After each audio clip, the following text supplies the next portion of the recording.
Hello and welcome back to the beautiful Sport Optics Studio, ladies and gentlemen. I, as always, am your host, Jayse, and I'm here with my buddy Ethan from Nightforce. Hey, Ethan. How's it going? Doing all right, man. Pleasure to be here with you. Happy to be here. Yeah, and today we're going to be talking about an exciting new line from Nightforce, and that is going to be the Nx6. We all know and love the attackers, the Nx8s, the Nxs's, the SHVs, so on and so forth. They've been around for a long time. They have a very proven track record for good reason. All excellent options, and Nightforce is introducing this new line to essentially enhance those, and I really just can't wait to talk about them. So with all of that being said, I'm going to turn it over to Ethan, and we're going to talk about the Nx6. Yeah, so new product for us, the Nx6. With this line, we really wanted to be focusing on ease of use, a lightweight product, great field of view, great optical quality, and really building the best scope we can make for, recreational shooters, hunters, competitors, those sort of people. Mm-hmm. So with this line, we have everything from a 1 to 6 all the way up to a 6 to 36. As you can imagine, the name Nx6, they are all 6x erectors, so all powers of 6 magnification. With this line, we've got a couple other great new features. First being our field set turret. So if we look here, this little dial here, mm-hmm. you can just twist this off and slip your turret. You can use anything from, a stick, a rock, your pocket knife, whatever you have. That way, if you, lose a tool in the field, you're not searching for it in your bag. Just a little bit more user serviceable. We also have a couple new great reticles that we're introducing in this line that, again, are made to be a little bit more user-friendly, a little bit more simple. So cutting down on the clutter in the view to give, your hunter a little bit cleaner of a picture when he's taking the shot at that animal. So, in kind of that same vein of thought, we were talking a little earlier about how you generally have hunting oriented scopes, or you have, your target shooting / competition type scopes. And what we're seeing a lot these days is more and more people kind of trying to bridge that gap, which y'all have essentially already done pretty darn well with the Nx8. I talked to a lot of customers that will take it on hunts out west, and then they'll turn around and go shoot a PRS or an NRL competition with it. Mm-hmm. And y'all are essentially taking that mentality and pushing it even further with this line. It seems you have some excellent options for, whatever your use case be, or if you're trying to blend both, you're going to be able to do them pretty darn well with some of these. Right. And so that's the great thing about this line. The Nx8, we managed to get an incredible amount of performance into a very small package. Mm-hmm. But with that shrinking down comes a little bit of concessions with, take your poison. But with the Nx6 line, we really weren't so much focused on the size mm-hmm. or the weight of just trying to get a really easy to use, really functional optic that a user can take to the field and not feel like they're trying to fly a spaceship, dial in a turret. Mm-hmm. So we really cut down some of the complexity out of the system, and with that came a little bit of the weight too. So these are incredibly lightweight for what they are, fantastic optical performance, and incredibly easy to use. So anyone can just pick one up and be ready to go with it. Yeah.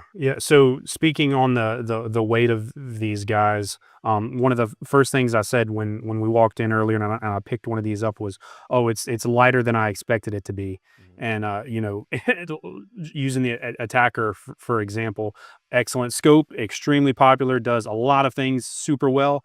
Not exactly a lightweight scope, right? Maybe not be the funnest option to have on a rig if you're doing a lot of rucking, hiking, something like that. But man, it is just, and I know obviously looking at them here on a table in front of us doesn't do it justice, but man, the weight on these things is excellent for the guy that's actually going to be backpacking with these, rucking around, out west or whatever it may be. You're not going to be sacrificing much having one of these things on your lightweight hunting rig, and yet you can also turn around and shoot a competition if you want. Absolutely. Yeah, I did an elk hunt recently, and I had an ATAC-R on my rifle, and every step I wish I had an Nx8 on it. So I definitely feel where you're coming from there.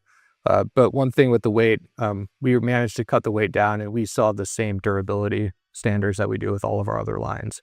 So we've cut down on the weight a little bit, but we're not sacrificing any kind of durability or quality control standards with any of them. Man, that is so cool to hear because we all know anytime a customer asks, "Hey, what's the most durable scope out there?" It's always going to be a Nightforce, and it is refreshing to hear that this is going to be absolutely no different. Yep.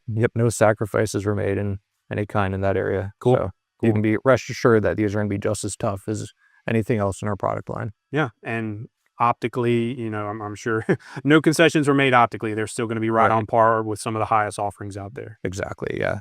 Fantastic optical quality, incredibly easy to use, lightweight, great for hunting, recreational shooting, competition, whatever you want to put it for. And with the amount of options in both magnification and reticles that y'all are going to have in these guys, if somebody can't find what they want within this line, it probably just doesn't exist, I would say. Exactly. Yeah. We have such a wide smattering here that I think we've covered every base, and then some bases we didn't even know existed. All right. So we talked about turrets a little bit earlier and how modular essentially they are and how easy they are to set up. But can we go a little bit further into detail on how to set them up and all that fun stuff? Absolutely. I'd be happy to. So we'll start with our second focal plane offerings here.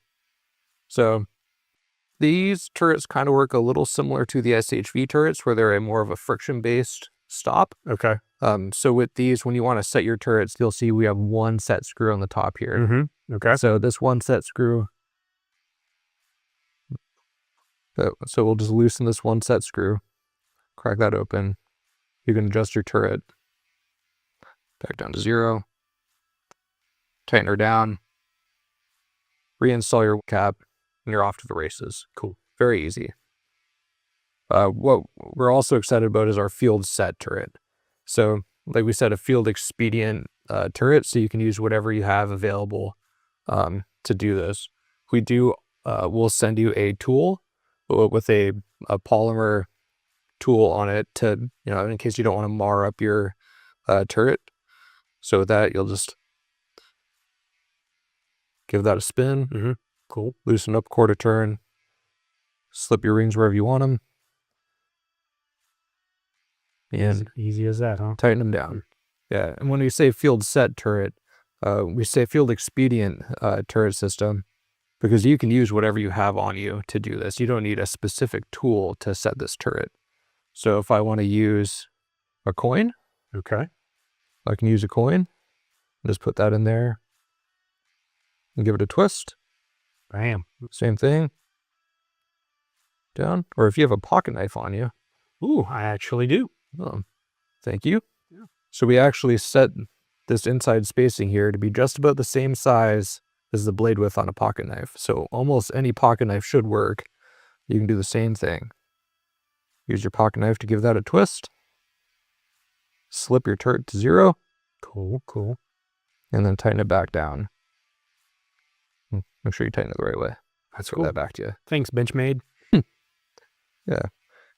And then talk real quick about our 0 stop feature that we have in this scope as well. So like the ATAC-R and the NX8, these have a hard mechanical stop.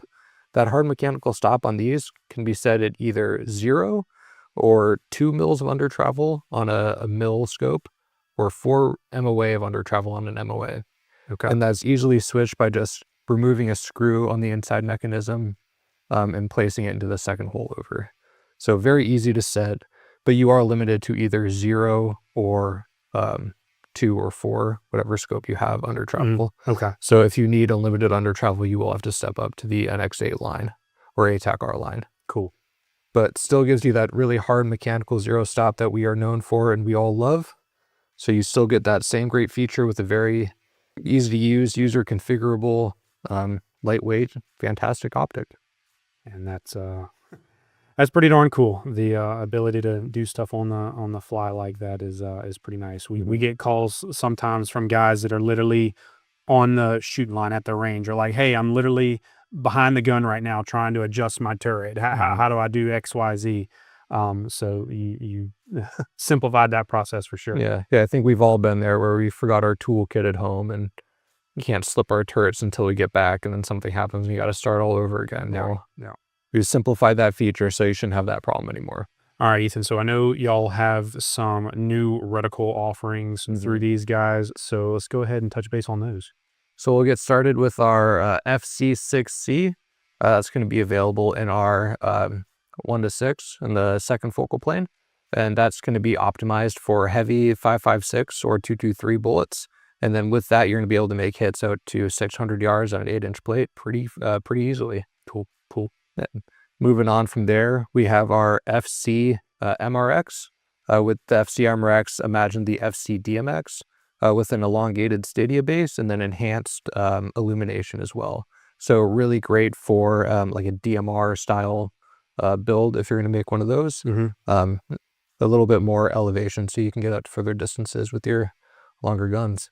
Moving on from there, you guys are familiar with our mil-C reticle. It's very popular. Well, we have adapted that to an MOA-C. So same basic construction as a mil-C, but with an MOA base.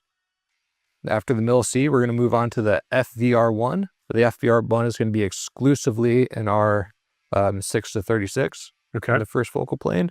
The FVR1 is going to be a fine varminting reticle. It's a really fine duplex reticle with an illuminated center dot for people who may want to be doing F-class or bench arrest or anything where you need a really refined aiming point. You don't need a lot of stadia lines or other information in your optic. Okay. And then our kind of creme a la creme for this line is going to be our 4AI.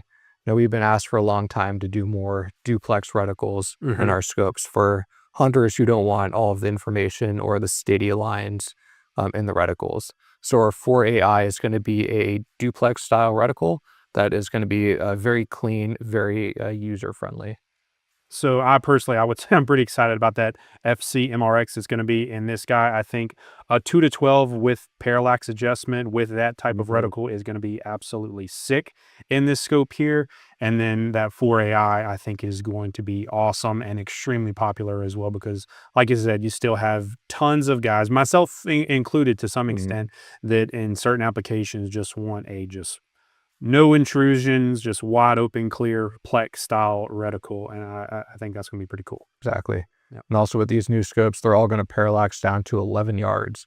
So you're going to be able to use that scope no matter where you are in your field of view looking downrange. If it's at 11 yards or infinity yards, you can get your parallax set to there. Which is an awesome feature, not only in a super high-powered scope like a 6 to 36, but even super cool in a low-power scope like a 2 to 12, which traditionally has a fixed parallax. So for the guys that are really wanting to stretch the limit of this thing, having the parallax adjustment in a 2 to 12 is pretty nice. Exactly. Yeah, we're really excited about it. I think that one's on my personal wish list a couple of times too. Yeah, mine too. Now at this point, I'm excited. I know you guys are excited. I think these are going to cause up a splash as new Nightforce products normally do, and I'm just ready to spend some more time behind them and get them into some of your guys' hands. So, if you have any questions, comments, concerns, anything about these new NX6s or anything else from Nightforce or anything else we have at Sport Optics, always remember we are your premier dealer for some of the finest optics available in North America. If you learned something today, if you enjoyed your time here, make sure to like, share, subscribe, all that fun stuff.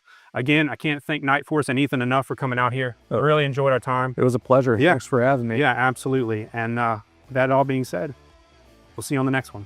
God bless.